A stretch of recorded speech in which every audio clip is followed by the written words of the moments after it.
ॐ अज्ञानतिमिरान्धस्य ज्ञानाञ्जनशलाकया चक्षुरुन्मीलितं येन तस्मै श्रीगुरवे नमः। वाञ्छाकल्पतरुभ्यश्च कृपासिन्धुभ्यैव च पतितानां पावनेभ्यो वैष्णवेभ्यो नमो नमः। नमो महावदान्याय कृष्णप्रेमप्रदायते कृष्णाय कृष्णचैतन्य नाम्ने गौरत्विषे नमः। हे कृष्ण करुणा सिन्धो दीनबन्धो जगत्पते गोपेश गोपिकाकान्त राधाकान्त नमोस्तुते। तप्त कांचन गौरांगी राधे वृंदावनेश्वरी वृषभानुसुते देवी प्रणमामि हरिप्रिये। वृंदायै तुलसीदेव्यै प्रियायै केशवस्य च कृष्णभक्तिप्रदे देवी सत्यवत्यै नमो नमः। श्री कृष्ण चैतन्य प्रभो नित्यानंद श्री अद्वैत गदाधर शिवासादि गौर भक्त वृंद। हरे कृष्णा कृष्णा कृष्णा हरे हरे, हरे राम राम राम हरे हरे। हरे कृष्णा। सर्वप्रथम मैं अपने गुरुपाद पद्म ओम विष्णुपाद अष्टोत्तर शत श्री श्रीमद् भक्तिवेदांत माधव गोस्वामी महाराज के चरण कमलों में अनंत कोटि दंडवत प्रणाम ज्ञापन करता हूँ। हम लोग श्रीमद् भगवद गीता का सप्तम अध्याय का तृतीय प्रकरण चतुर्विध भक्त प्रकरण श्रवण कर रहे हैं, जिसमें हमारा 19वां श्लोक चल रहा है, जिसमें भगवान ने बताया बहूनाम जन्म नामन्ते ज्ञानवान माम प्रपद्यते वासुदेव सर्वमिति समात्मा सुदुर्लभ। कि अनेक अनेक जन्मों के बाद हमको ये जो मनुष्य शरीर मिला है, इसमें व्यक्ति ज्ञान को प्राप्त करके और भगवान की शरण लेता है, तब उसका फल क्या है? वासुदेव सर्वमिति। उसको सब जगह भगवान का ही भाव रहता है, वासुदेवमय उसको जगत दिखाई देता है। स महात्मा सुदुर्लभ, ऐसा महात्मा अत्यंत अत्यंत दुर्लभ है। तो महात्मा उसे ही कहेंगे जो इस प्रकार की दृष्टि रखता है। उसी को भगवान ने आगे पहले बताया था पंडित। विद्या विनय संपन्ने ब्राह्मणी गवि हस्तिनी शुनि चैव स्वपाक्य चय पंडिता समदर्शिनी। जो इस प्रकार का समदर्शी व्यक्ति है, उसी को भगवान ने यहां पर बता रहे हैं महात्मा, और पहले बताया था पंडित। महात्मा मतलब महान है जिसकी आत्मा, ऐसा व्यक्ति। तो वासुदेव सर्वम इति, इसमें आप देखिए सब कुछ वासुदेवमय है। इसको, इस भाव को ग्रहण करना इतना आसान तो नहीं है। एक हमारा समाज में जो हमारा इंटरेक्शन होता है, अनेक अनेक प्रकार के लोगों से होता है। कुछ अच्छे लोग हैं, कुछ बुरे लोग हैं, कुछ मिक्स हैं, कुछ अच्छे भी हैं, बुरे भी हैं, साधु भी हैं, पापी भी हैं। सबके प्रति एक बुद्धि रखना, क्या ये संभव हो सकता है? हमें तो लग रहा है कि नहीं, ऐसा हो ही नहीं सकता, और वास्तव में बड़ा मुश्किल है। तभी तो भगवान कह रहे हैं सुदुर्लभ। लेकिन टारगेट तो वही है, हमारा प्रयास तो वही है। तो इस प्रयास को हम लोग कैसे, how to accept this fact कि क्या ऐसा संभव हो सकता है? अब भगवान कह रहे हैं तो हो सकता है, तो हो तो सकता ही है। हमारे साथ नहीं हो रहा है वो अलग बात है। सम दृष्टिकोण रखना कोई आसान काम तो है नहीं, लेकिन फिर भी यदि हम कोशिश करें, प्रयास करें और भजन करते रहें भगवान का, तो भगवान की कृपा से सब संभव हो सकता है। संभव तो तभी होगा जब भगवान की कृपा होगी। और भगवान की कृपा तब होगी जब हम भगवान का भजन करेंगे निष्कपट भाव से, बिना कुछ चाहे, निष्काम भक्त की भांति। तो सबसे पहली बात तो हमें भगवान से कुछ मांगना नहीं चाहिए। जो कुछ भी वो देंगे वो हमारे हित के लिए ही होगा, क्योंकि हमारे वो सुहृद हैं। भगवान ने कहा ना, सुहृदम सर्वभूतानाम ज्ञात्वा माम शांति मृच्छति। तो भगवान ने कहा है कि मैं तुम्हारा सुहृद हूं, तो हैं, विश्वास करना पड़ेगा हमें कि अब जो कुछ भी हमें देंगे वो हमारे लिए ठीक है, इसलिए मांगने की आवश्यकता क्या है। तो जब हम मांगेंगे नहीं उनसे, तब उनको समझ में आ जाएगा, है ना, कि ये जो है मांगता नहीं है मुझसे, इसकी इच्छा है कि भजन करे, निष्कपट भाव से करे, भगवत प्रेम की प्राप्ति करे, समदर्शी हो, वासुदेव सर्वमिति, फल मिले इसको। अंदर अंदर इच्छा है हमारी, ऐसी ही इच्छा है हमारी। तो इसके लिए जो श्रीमद् भागवत में भी एक श्लोक आया है इसी दृष्टिकोण के लिए, वहां से हम लोग थोड़ा सा क्ल्यू उठाने की कोशिश करते हैं कि कैसे हम इसको प्रैक्टिकली समझें इस बात को। गीता में अनेक अनेक जगह पर आया है, यो माम पश्यति सर्वत्र सर्वम च मयि पश्यति। जो मुझे सब जगह देखता है, सब भूतों में मुझको देखता है और मुझको सारे भूतों में देखता है। अनेक अनेक बार ये बात आई है, मैं उन सब में हूं, वो सब मुझ में नहीं है। तो भगवत दृष्टिकोण होना इस संसार के अंदर सबके प्रति, कैसे हम इस फैक्ट को एक्सेप्ट करें अपने लिए, प्रैक्टिकली स्पीकिंग। तो भागवत में बताया है, जो उत्तम भागवत की परिभाषा है वो बताई गई है, सर्वभूतेषु यः पश्येत् भगवद् भावम् आत्मनः भूतानि भगवती आत्मन्येष भागवतोत्तमः। जो सभी भूतों के अंदर, सभी प्राणियों के अंदर यह पश्येत् भगवद् भावम् आत्मनः है, भगवत भाव रखता है, और सभी मनुष्यों के अंदर भगवान के दर्शन करता है। तो दो बातें, भूतानि भगवती आत्मन्येष भागवतोत्तमः। जैसे मेरे अंदर भगवान है अंतर्यामी परमात्मा के रूप में, ऐसे ही सबके अंदर भगवान है। ये बात तो ठीक है, इतना वक्त तो समझ में आता है कि जैसे मेरे अंदर भगवान है, भूतानि भगवती आत्मनि, आत्मनि मतलब मेरे अंदर भगवान है ना, अपने भाव के अनुसार। तो भूतानि भगवती, भूतानि भगवती मतलब और भूतों में, सभी प्राणियों में भगवान है, ठीक है। अब और भूतों सब में भगवान है, सब परमेश्वर का रूप है ना। लेकिन जब व्यवहार की बात आती है तो हमारे अंदर विषमता आ जाती है। तो व्यवहार में विषमता जो है थोड़ी बहुत हो सकती है, क्योंकि विद्या विनय संपन्न ब्राह्मण और एक चांडाल और एक कुत्ता, उन सबको हम लोग साथ में बैठ के भोजन तो नहीं करा सकते। तो भगवान ने यहां पर व्यवहार की समता के लिए बात भी नहीं की है, वो तो समदर्शिता की बात कर रहे हैं।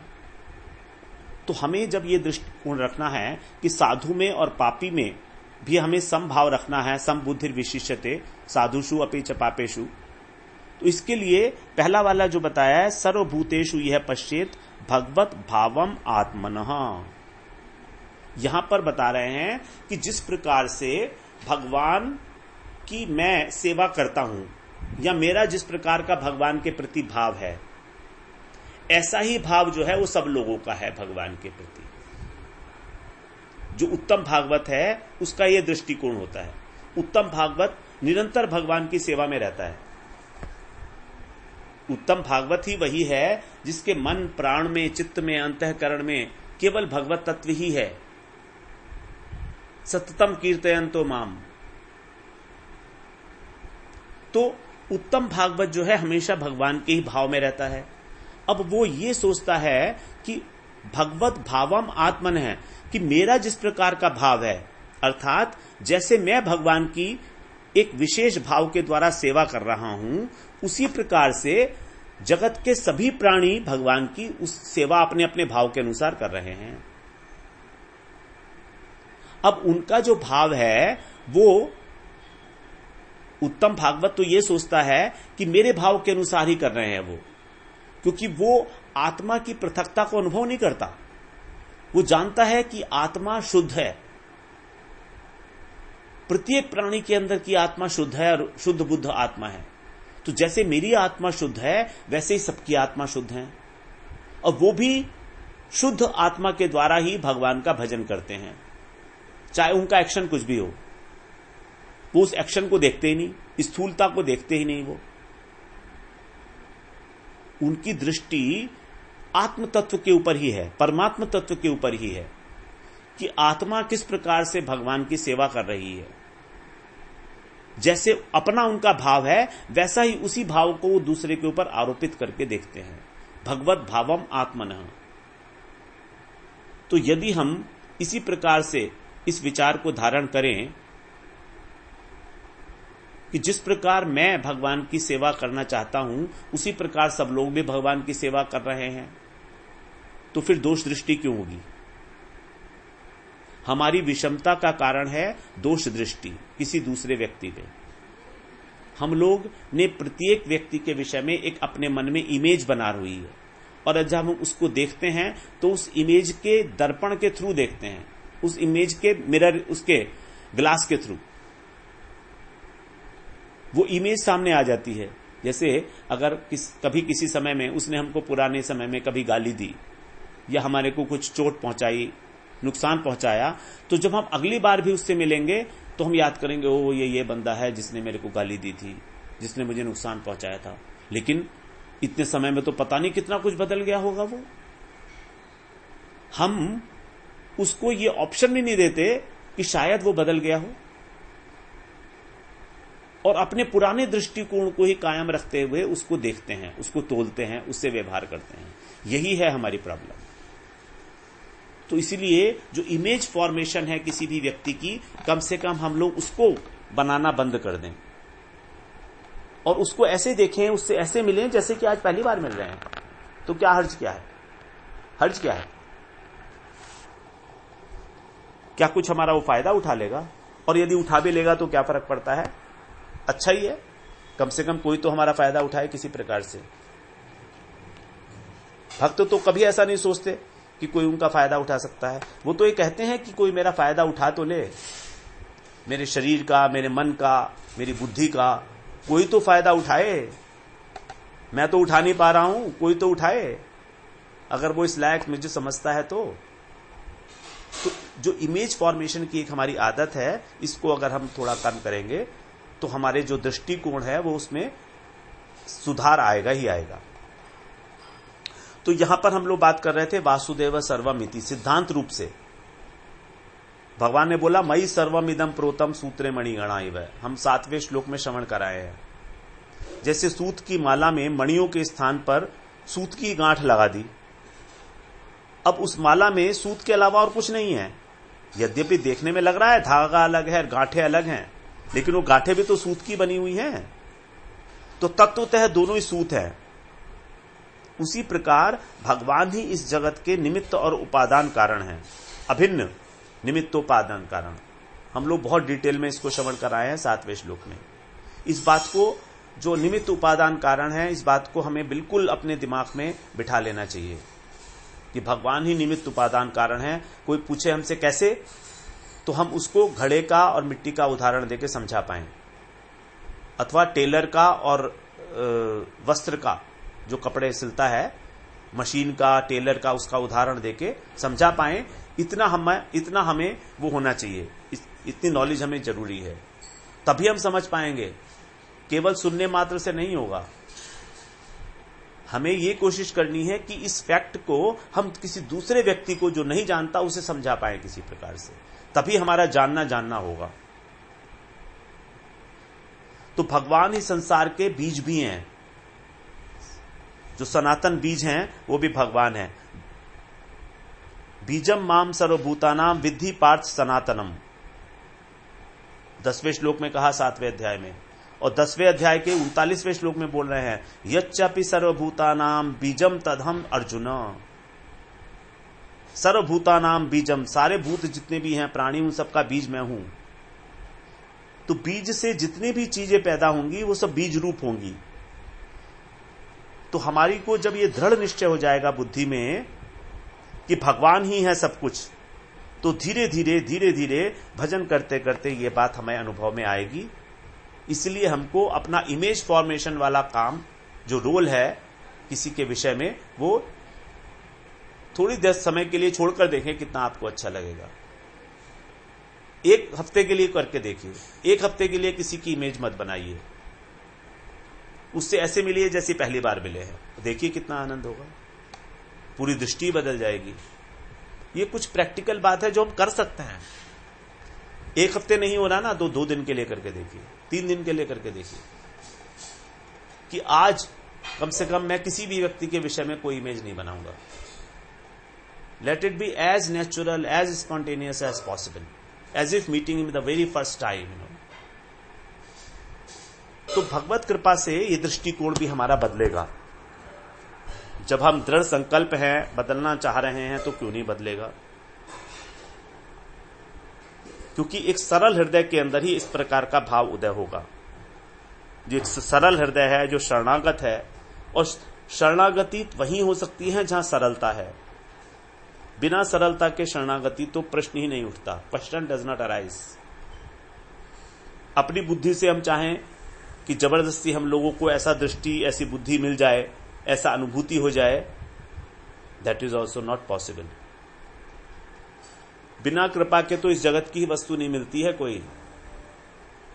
अगर हमको थोड़े से पैसे भी कमाने हैं तो कृपा चाहिए बॉस की, बिना कृपा के वो पैसे भी नहीं कमा सकते हम। तो फिर बिना कृपा के भगवत राज्य में कैसे प्रवेश होगा? यही बात भगवान बार बार बताए, हम लोग अभी श्रवण किए 6 अध्याय के 30वें श्लोक में, यो माम पश्यति सर्वत्र सर्वम च मयि पश्यति। सब जगह मुझको देखता है और सबको मुझ में देखता है। 31वें श्लोक में भी बताया, सर्वथा वर्तमानोपि स योगी मयि वर्तते। सब कुछ करते हुए भी वह योगी जो है भगवान में ही बरतता है। स्व महात्मा सुदुर्लभ। अब हम लोग इसकी बात सुन लेते हैं, महात्मा कौन है? तो भगवान ऐसे ज्ञानी भक्त को महात्मा की संज्ञा दे रहे हैं, और ये महात्मा दुर्लभ नहीं है, सुदुर्लभ है, अत्यंत दुर्लभ है। भगवान कह रहे हैं कि मैं तो सुलभ हूं, लेकिन जो मुझे सब जगह देखता है वो दुर्लभ है। भगवान कह रहे हैं मैं सुलभ हूं तुम्हारे लिए, लेकिन जो सब जगह मुझको देखता है वो अत्यंत दुर्लभ है। भगवान सुलभ कैसे हैं? 8वें श्लोक में बता दिया, 8वें अध्याय के 14वें श्लोक में, अनन्य चेता सततम यो माम स्मरति नित्यशः तस्याहं सुलभ पार्थ नित्य मुक्तस्य योगिनः। जो अनन्य चित्त से मेरा स्मरण करता है उसको मैं सुलभ हूं, लेकिन उस महात्मा जो मुझे सब जगह देखता है वो अत्यंत दुर्लभ है। तो तात्विक दृष्टि से यदि देखें तो भगवान सब कुछ है, सारे प्राणी, सारा जगत जो है भगवान का ही स्वरूप है। तो भगवान तो सुलभ हो गए ना। भगवान तो कण कण में है, हर एक व्यक्ति के अंदर परमात्मा के रूप में विराजमान है, तो सुलभ है। लेकिन इस बात को पहचानने वाला जो भक्त है, उनका जो अनुभव करने वाला भक्त है वो दुर्लभ है।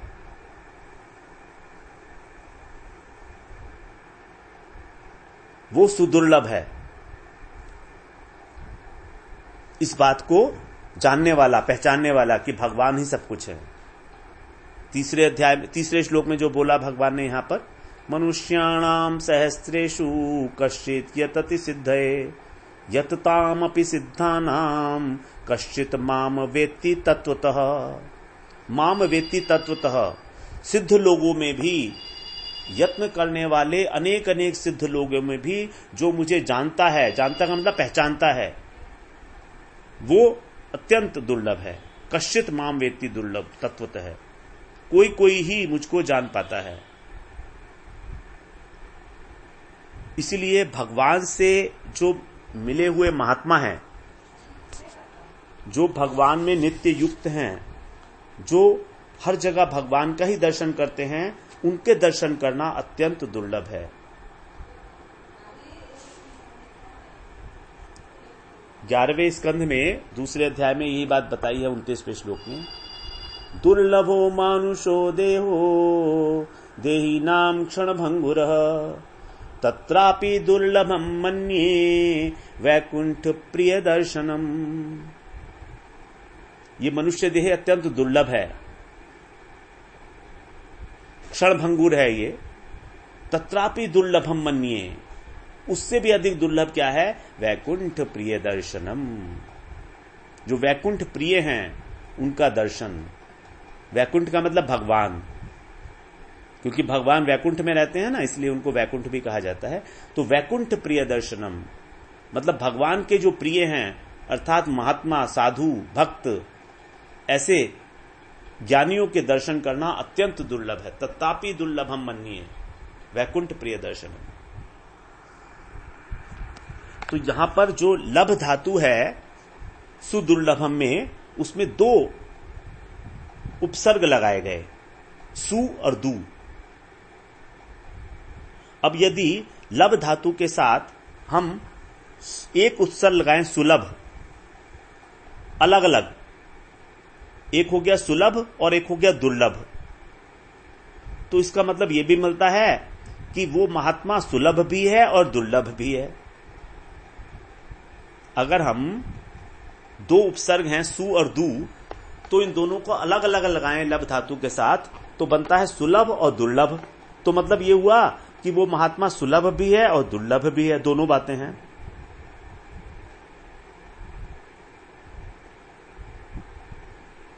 तो जो श्रद्धालु हैं, जिन्हें संसार के कष्टों की अनुभूति है,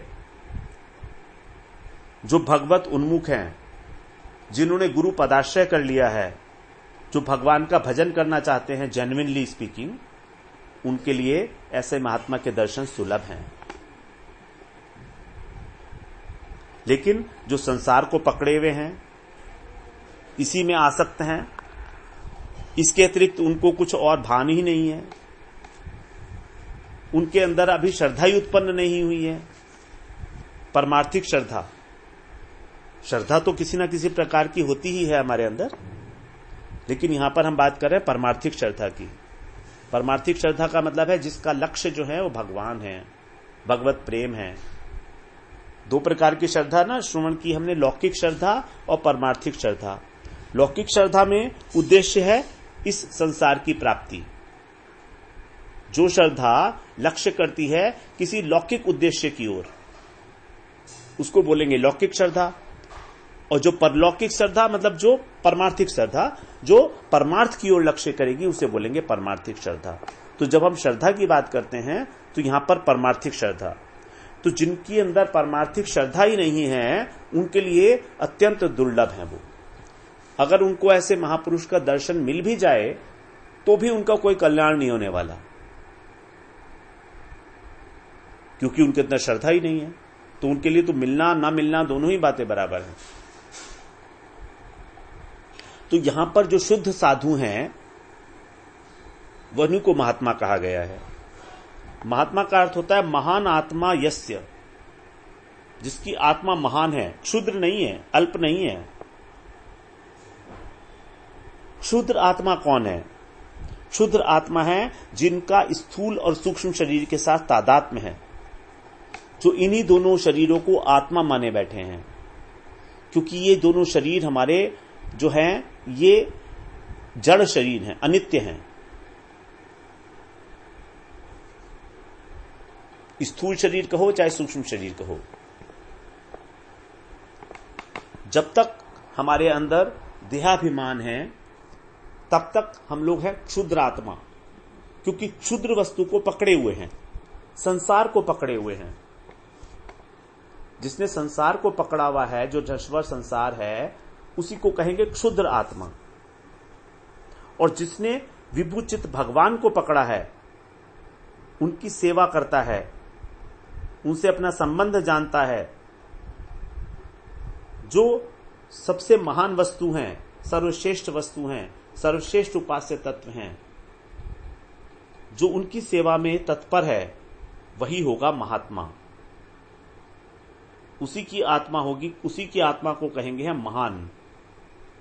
आत्मा अपने आप में कोई क्षुद्र और महान नहीं होती है, बल्कि जब वो आत्मा क्षुद्र संसार के साथ अपना तादात्म्य करती है तो उसको बोल देते हैं हम क्षुद्र आत्मा। और जब वो महान वस्तु अर्थात भगवान के साथ अपना मानती है भगवान को, तब हम उसे कहेंगे महात्मा, क्योंकि उसने स्वयं को, अपनी आत्मा को उस महान धर्म में, महान धर्म क्या है? महान वस्तु की सेवा करना, दास्य धर्म, सेवक भाव में प्रतिष्ठित कर लिया है। जो भगवान को अपना मानते हैं ऐसे ही पुरुष को कहा गया महत् पुरुष, और ऐसे ही पुरुष हैं वैकुंठ प्रिय दर्शनम। तत्रापि दुर्लभम मन्ये वैकुंठ प्रिय दर्शनम। तो महात्मा के दर्शन की भी बड़ी महिमा बताई गई है, बहुत महिमा बताई गई है। केवल दर्शन मात्र से ही उनके शुद्ध हो जाता है इंसान। दर्शनादेव साधव है, दर्शन मात्र से।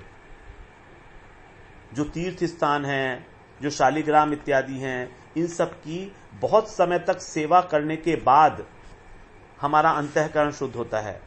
लेकिन जो भगवान के भक्त हैं, साधु हैं, उनका दर्शन करने मात्र से ही शुद्ध हो जाता है, दर्शन करने मात्र से।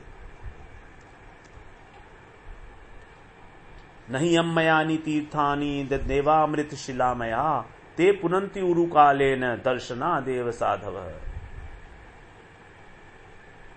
ते पुनन्ति उरुकालेन, उरुकालेन मतलब बहुत अधिक समय तक उनका सेवन करने से वो पवित्र करते हैं। कौन? जो तीर्थ हैं, जलमय तीर्थ हैं, जैसे गंगा जी हैं, यमुना जी हैं, अथवा जो देवताओं की मूर्ति हैं, देवामृत शिलामया, शिला की बनी हुई जो मूर्तियां हैं, शालिग्राम जी हैं, उनकी दीर्घ काल तक सेवा करने से पवित्र होता है। लेकिन यहां पर दर्शनादेव साधव, दर्शन करने मात्र से साधु के। लेकिन वो दर्शन कैसे होंगे? श्रद्धा सहित। जब हमारी उनके प्रति पूर्ण श्रद्धा है तभी उस दर्शन को दर्शन कहा जाएगा। तो यहां पर महात्मा शब्द जो है वो महात्मा, महाशय, महाजन, महत् पुरुष, साधु, भक्त, वैष्णव, ये सब पर्यायवाची शब्द हैं। महात्मा कैसे होते हैं वो? यस्य देवे परा भक्ति यथा देवे तथा गुरौ तस्यैते कथिता ह्यर्था प्रकाशन्ते महात्मनः। श्वेताश्वतर उपनिषद में बताया है ये। यस्य, उनकी स्पेशलिटी क्या है? उनके हृदय के अंदर शास्त्रों के जो मर्म अर्थ हैं वो स्वयं प्रकाशित हो जाते हैं। तस्यैते, तस्य माने उनके हृदय में, ही अर्था, अर्था माने मर्म अर्थ, शास्त्रों का जो गूढ़ रहस्य है, प्रकाशनते महात्मन है, उन महात्माओं के हृदय में अपने आप प्रकाशित हो जाता है। ऐसे महात्माओं के लिए क्या विशेषता बताई है वहां पर? जिनकी भगवान में जितनी श्रद्धा है उतनी ही श्रद्धा गुरु में होती है, तभी उसको कहा गया महात्मा। यस्य देवे परा भक्ति, भगवान के प्रति जो श्रद्धा है उतनी ही श्रद्धा जब गुरु में होगी तब उसी को कहा गया महात्मा, और उसी के हृदय में शास्त्रों के अर्थ प्रकट होंगे। वासुदेव सर्वम इति, इसके अनुभव का जो मार्ग है वो है गुरु का अनुगत्य। गुरु ही एकमात्र गति परमार्थ में। यदि हमारे हृदय में गुरु के प्रति श्रद्धा में न्यूनता है तो हमें शास्त्रों के अर्थ प्रकाशित नहीं होंगे, ये पक्की बात है। और आजकल ये देखा भी जा रहा है कि जो गुरु वैष्णव के अनुगत्य से रहित हैं और स्वयं ग्रंथों का पठन पाठन कर रहे हैं, अनेक अनेक प्रकार की कामनाएं और वासनाएं छिपी हैं उसके पीछे, मान सम्मान की लालसा, धन की लालसा, पैसा कमाने के लिए भी कुछ लोग जो है पठन पाठन करते हैं शास्त्रों का, भगवत गीता और भागवत का, उसके उस माध्यम से पैसा इकट्ठा करते हैं लोगों से। तो ये सब अगर चीजें हैं तो फिर कैसे शास्त्र का अर्थ उसको समझ में आएगा? ये आप खुद सोच कर देखिए। क्या उसको कभी समझ में आ सकता है? कभी गुरु का उसने अनुगत्य नहीं किया, कभी श्रवण नहीं किया नियम पूर्वक, तो उसके हृदय में कैसे आएगा शास्त्रों का गहन विचार, उनका अर्थ? इसीलिए कहा गया कि वही है महात्मा जिसमें उतनी ही श्रद्धा है गुरु के प्रति जितनी की भगवान के प्रति श्रद्धा है। तो आज हम लोगों ने 19वें श्लोक को पूरा किया, स महात्मा सुदुर्लभ। बहुत इंपॉर्टेंट श्लोक है हमारा। फिर हम कल से 20वां श्लोक श्रवण करेंगे। वांछा कल्पतरुभ्यश्च कृपा सिंधुभ्य एव च पतितानां पावनेभ्यो वैष्णवेभ्यो नमो नमः।